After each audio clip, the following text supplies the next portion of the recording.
Hello, good morning, everyone. So once again, I welcome all of you in today's current affairs. Okay, so today, 9th of December, 2025. Okay, we have some good news from Indian Express. Okay, so and the Hindu. Okay, so all the news I will discuss thoroughly.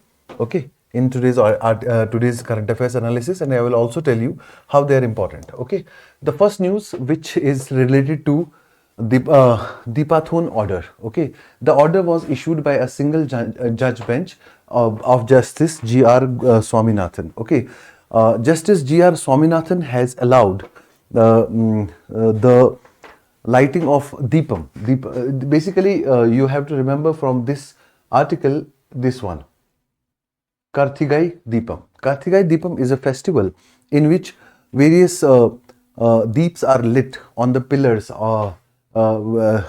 in South India. Okay, so Justice G.R. Swaminathan has said that those who are not allowed to lit the deep, they can go and lit the deep on a dargah. Okay, which some parties have alleged that this is an attempt to disturb the communal harmony of the area. Okay, so opposition has decided to move an impeachment motion. Okay, to start impeachment proceedings. Okay, so from this, impeachment of High Court judges becomes an important topic for you. Okay, which articles deal with the impeachment process? Okay, how High Court judges have been so many times the impeachment process has been started, but none of the impeachment process has succeeded till date. आज तक कोई भी जज ऐसा नहीं है जो impeach हुआ हो. ठीक है, तो ये impeachment proceedings start कैसे होती है और impeachment proceedings होती क्या है? I will discuss each and everything in this article. Okay, so first thing I want to discuss here is the constitutional articles which talk about impeachment. Then I will come to the news. Okay, in our constitution, if you recall my previous lectures on current affairs, I have already told you Article 124, Clause 4. Article 124, Clause 4 deals with impeachment of Supreme Court judges. Deals with the process of impeachment of Supreme Court judges. Okay, and also High Court judges impeachment is dealt in Article 218. Article 218. Okay, impeachment of High Court judges. Clear that? High Court judges. Now, how the impeachment, what are the grounds mentioned in the Constitution? Grounds of impeachment. No special grounds, only 2 grounds of impeachment have been mentioned. This was also asked in the UPSC, a statement based question. Okay, one is proved misbehavior. One is proved misbehavior. Proved misbehavior does not mean that the judge has misbehaved with someone, but the judge has misbehaved with the constitutional provisions or the values, constitutional values. Misbehavior means any conduct which breaches the ethical and professional standards of judiciary. Okay, and then incapacity. Incapacity means when some infirmity has been developed in either bodily incapacity or mental incapacity. Okay, bodily incapacity or mental incapacity. These are the 2 grounds on which the impeachment motion can be started. Impeachment proceedings can be started. Now, for starting impeachment proceedings, we need to introduce a impeachment motion. Okay, for that purpose, we need to introduce a impeachment motion. Once the impeachment motion is introduced in Lok Sabha, it needs support of 100 members. It needs support of 100 members. Means 100 members must support the motion. Plus, also in Rajya Sabha, it needs support of 50 members. In Rajya Sabha, it needs support of 50 members. Okay. If the impeachment motion is admitted by Speaker in Lok Sabha or Chairperson in Rajya Sabha, this is the stage 1 of impeachment process. Okay, then it goes in the second stage, that is an inquiry committee is set up. That is an inquiry committee is set up. Okay, the inquiry committee consists of 3 members. The inquiry committee consists of 3 members: Chief Justice of India or a Supreme Court judge, a chief justice of India और supreme court जज, one a member of the inquiry committee, then chief justice of a high court, chief justice of high court, any high court, huh? C, a distinguished jurist, a person who is actually highly qualified in jurisprudence, a distinguished jurist in the opinion of government. Okay, a distinguished jurist. This inquiry committee will submit a report. This inquiry committee will submit a report and check whether the charges leveled are correct or wrong. Then this will be put into the parliament. Put into the parliament. Parliament has to pass it with special majority. So please remember this, that an impeachment resolution is to be passed by both houses of the parliament with special majority. What do you mean by special majority?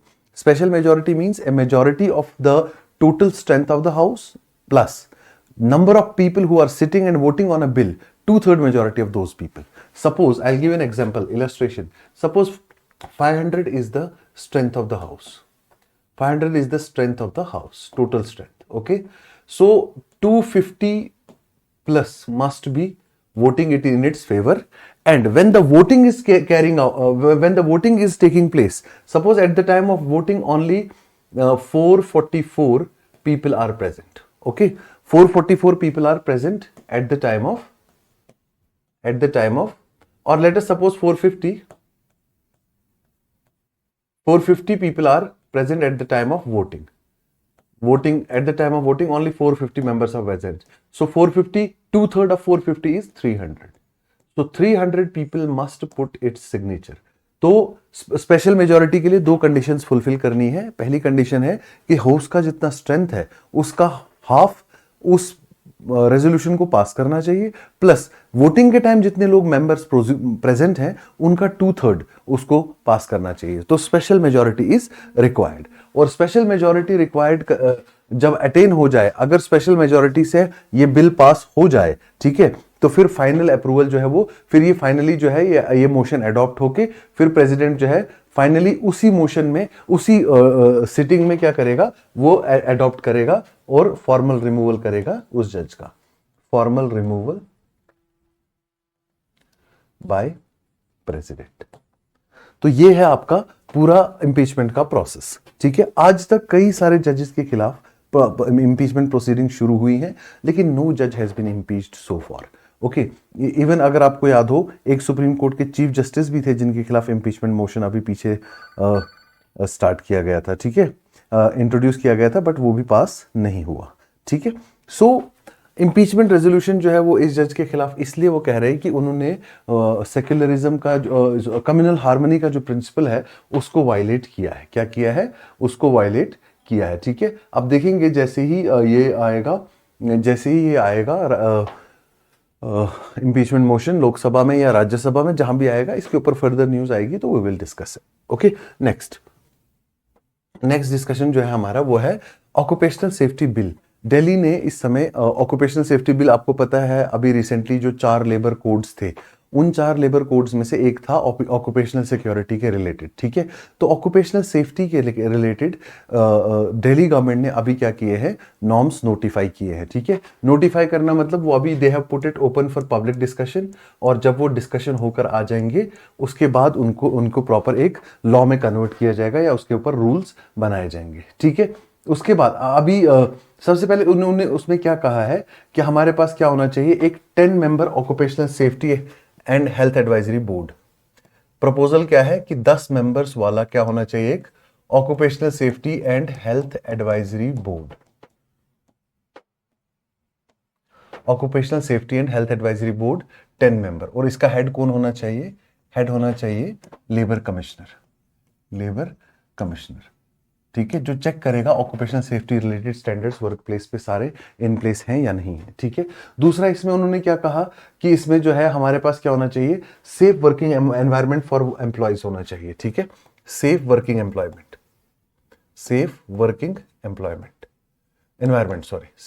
Environment होना चाहिए. ठीक है, तीसरा क्या कहा, CCTV का installation जो है वो क्या है, मैंडेटरी है, मेनली जहां पे वुमेन एम्प्लॉयज हो, ठीक है।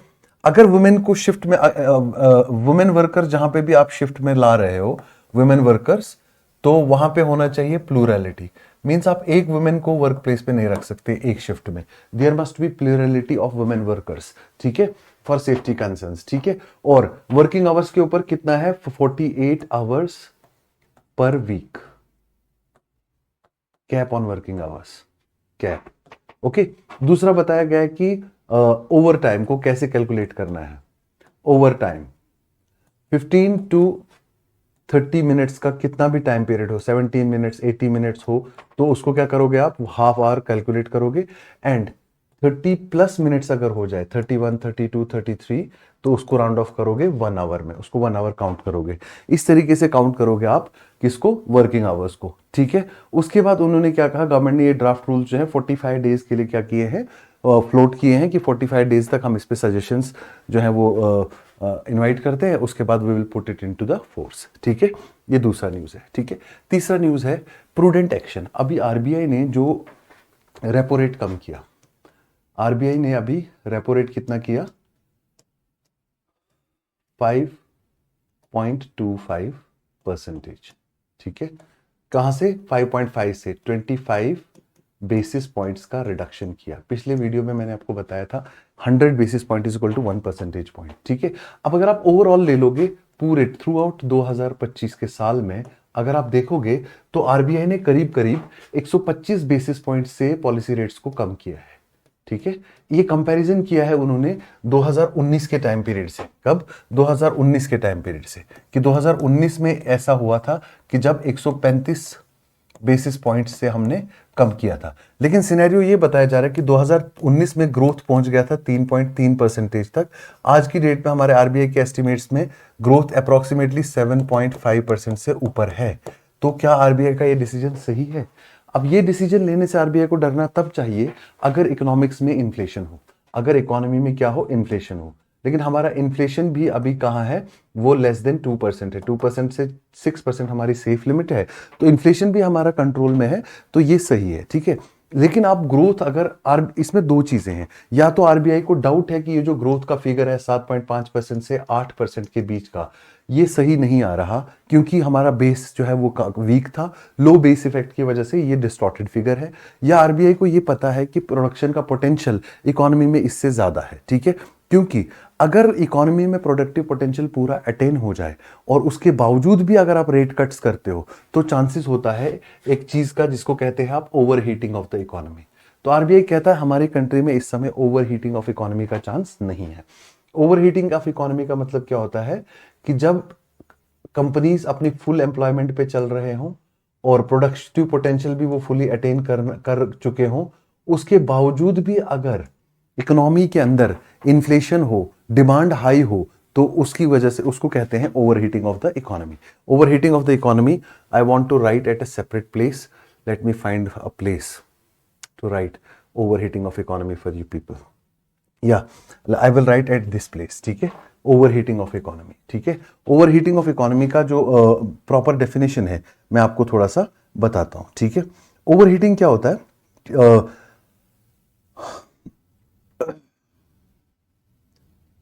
overheating of the economy, overheating of economy, a situation when firms are at their full productive potential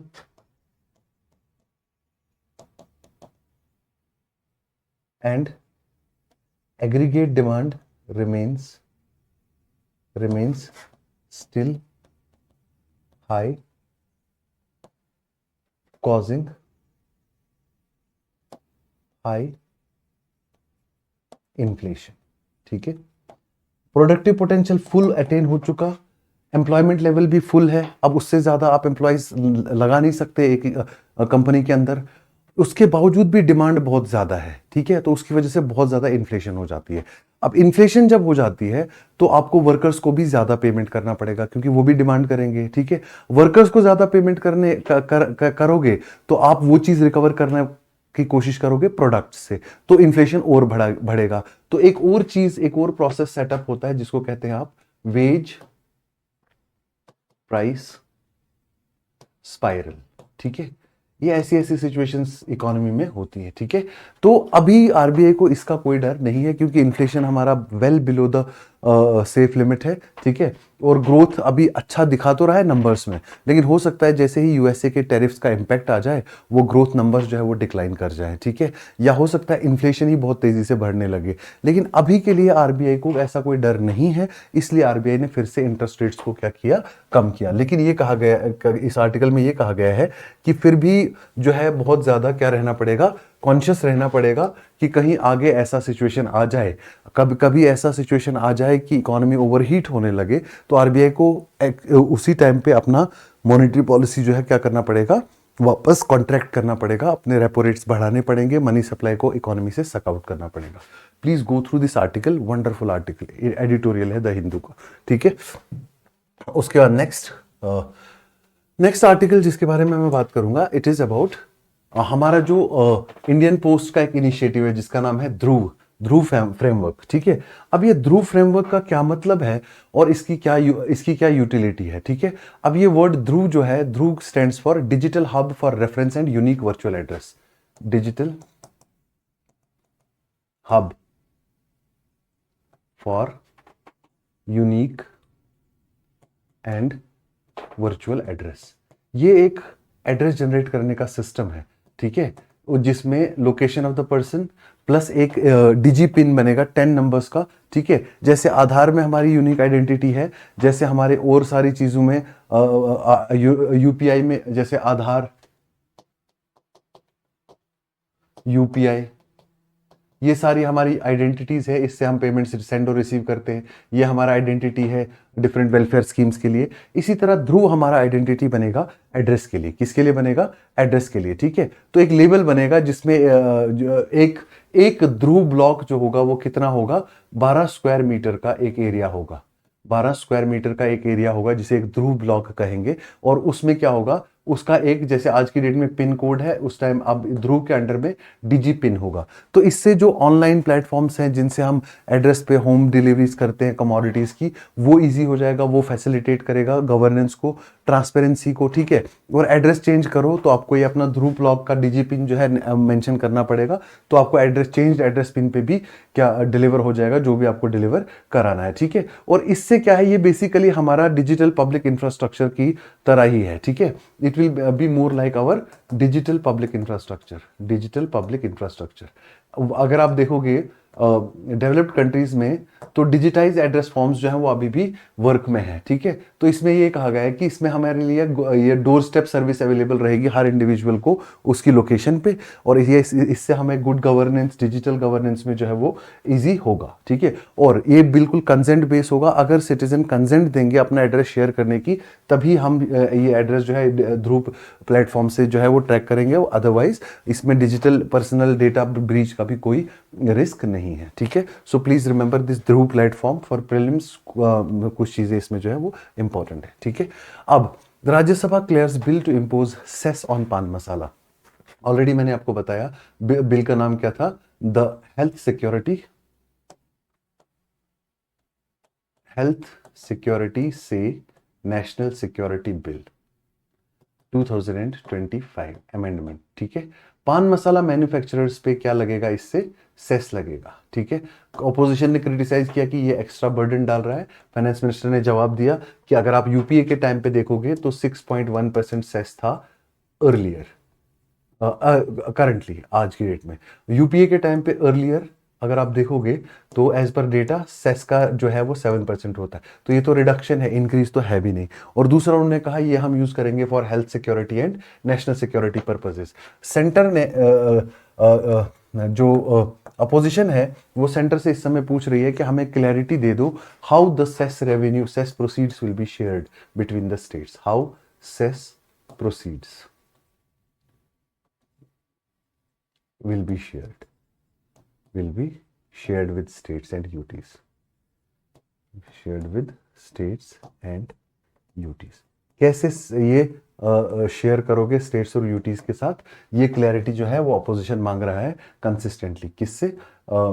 हमारे फाइनेंस मिनिस्ट्री से। ठीक है, सेंट्रल गवर्नमेंट। और ये भी कहा गया है कि जो भी पहले अगर देखेंगे पास्ट एक्सपीरियंसेस, ये कहते हैं कि 3.69 लाख करोड़ सेस जो है वो ट्रांसफर नहीं की गई थी स्टेट्स को।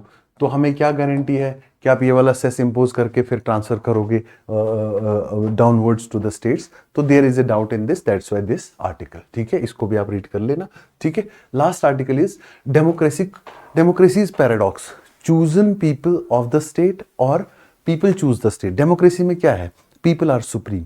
लेकिन आज की डेट में स्पेशल इंटेंसिव रिवीजन के केस का ये आर्टिकल है, वो ये कह रहा है कि इससे आप सिटीजनशिप डिटरमाइन नहीं कर सकते।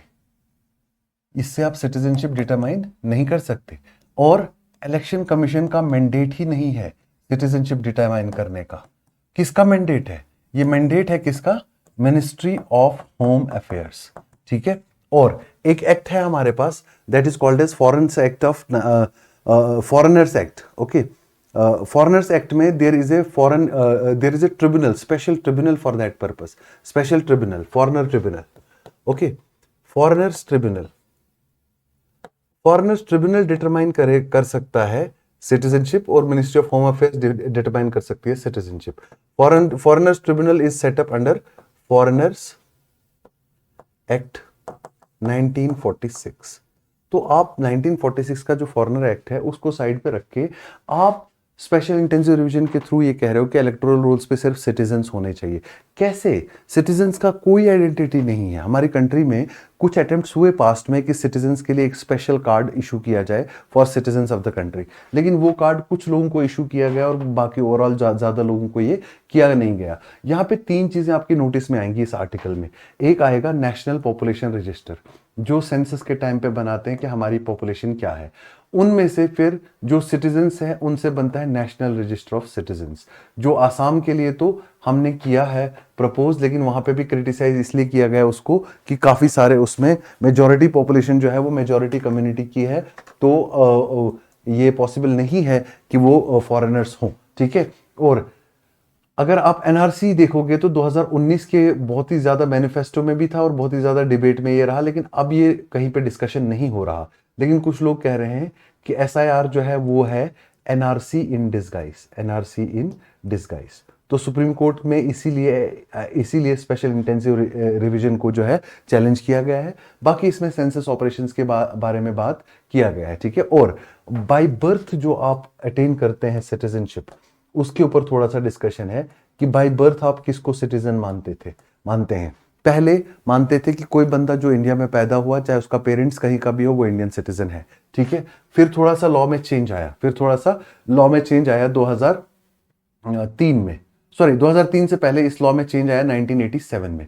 1987 में यह कहा गया कि अगर कोई भी पेरेंट्स, दोनों में से एक पेरेंट्स आपका इंडियन है तो by birth Indian citizenship acquire कर सकते हैं। ठीक है, और 2004 में उसके बाद इसने चेंज लाया कि आपका पेरेंट, दोनों में से एक पेरेंट इंडियन होना चाहिए, प्लस दूसरा पेरेंट जो है वो इलीगल माइग्रेंट नहीं होना चाहिए। तो आज की डेट में बाय बर्थ सिटीजनशिप एक्वायर करने के लिए 2 कंडीशन है। एक, एटलीस्ट 1 पेरेंट, आज की डेट में जो कंडीशन है वो क्या है? 1 पेरेंट जो है वो आपका एटलीस्ट क्या हो? इंडियन हो, प्लस सेकंड पेरेंट आपका इलीगल माइग्रेंट ना हो, सेकंड पेरेंट इलीगल माइग्रेंट ना हो।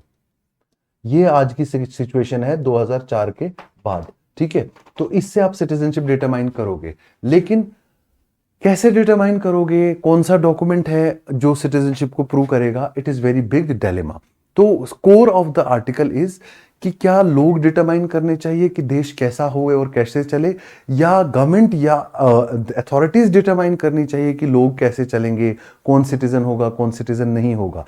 तो this is the biggest paradox of the democracy, the chosen people of the state means in democracy, do people choose the government or does government choose the people? This is the paradox currently which has been highlighted in this article. Okay, so you can go through this article in much details. It is a wonderful article. So after this, that's all for today. Tomorrow I'll come back again with some great articles for you. Thank you so much for joining me. We will meet again tomorrow.